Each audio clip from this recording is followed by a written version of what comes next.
মনের মতো একটা মানুষ চাই যে আমার দায়িত্ব নিতে পারবে। আমার ছোট একটা ভাই আছে, বোন আছে, আমার বাপ মা তো নাই, মা আরেকখানে বিয়ে বসে গেছে, বাপে আরেকটা বিয়ে করে লয়ে গেছে আমাদের দিঘা। মানে ভাই বোনের দায়িত্ব নিলে সে ভাই ধরেন একটা বোনের মানুষ দায়িত্ব, পাইলে আপনি বিয়ে শাদী বসবেন। হ্যাঁ সেইরকম একটা মানুষ পাইলে বিয়ে করবো।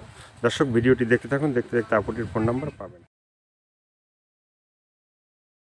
আপু আসসালামু আলাইকুম। ওয়ালাইকুম আসসালাম। কি নাম ভাই? বিথি। বিথি। বিথি আপু ভালো আছে?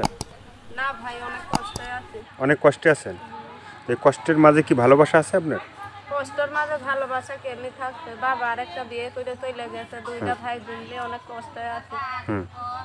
মানে মানুষের বাড়ি কাজ করে, সেলাই মেশিনের কাজ করতাম, সেইটা নষ্ট হয়ে গেছে। এখন মানুষের বাড়ি কাজ করে, মানুষের কত সময় বেতন দেয়, কত সময় দেয় না। কষ্ট সময় দেয় না।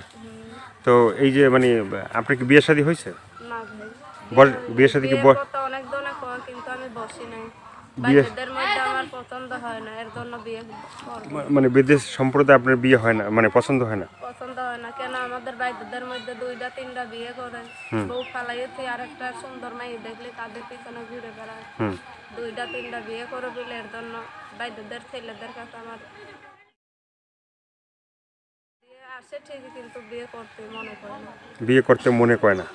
তো এখন যদি কেউ আপনাকে বিয়ে করতে চায়, হ্যাঁ, আপনি কি ধরনের ছেলে চান? আর কি আপনাদের জাতীয় ছেলে, যে ধরনের ছেলে হোক, বুড়া হোক আর জোয়ান হোক, মনের মতো একটা ছেলে পাইলেই আমি বিয়ে করবো। মনের মতো ছেলে পেলে আপনি বিয়ে শাদী করবেন, মানে গৃহস্থ করে ছেলে? গৃহস্থ ঘরের ছেলে। গৃহস্থ করে ছেলে পেলে আপনি বিয়ে শাদী করবেন। তো গৃহস্থ করে ছেলে যদি আপনাকে বিয়ে শাদী করতে চায়, আপনার ফোন নাম্বারটা বলতে পারবেন? ফোন নাম্বার তো বলতে পারবো না, আমি বলবো। আপনি একটু বলে দর্শকের যে বিথিয়াপুর যে ফোন নাম্বারটা 01300, আপনাকে কেউ সহযোগিতা করলে আপনি কি মানে ভালোবাসা দিবেন? হ্যাঁ, তাকে ভালোবাসা দেবো না কেন? তো অবশ্যই দেবো। অবশ্যই দেবেন। তো দর্শক এই আপুর কথা, মনের মতন মানুষ হইলে অবশ্যই ভালোবাসা দেবো। ভালোবাসা দেবেন। দর্শক কথাগুলো শুনলেন, ভালো লাগলে অবশ্যই তার পাশে থাকবেন। সাহায্য সহযোগিতা, প্রেম, ভালোবাসা, বিয়ে শাদী যে যেটা করবেন সেটা আপনাদের একান্তই ব্যক্তিগত ব্যাপার।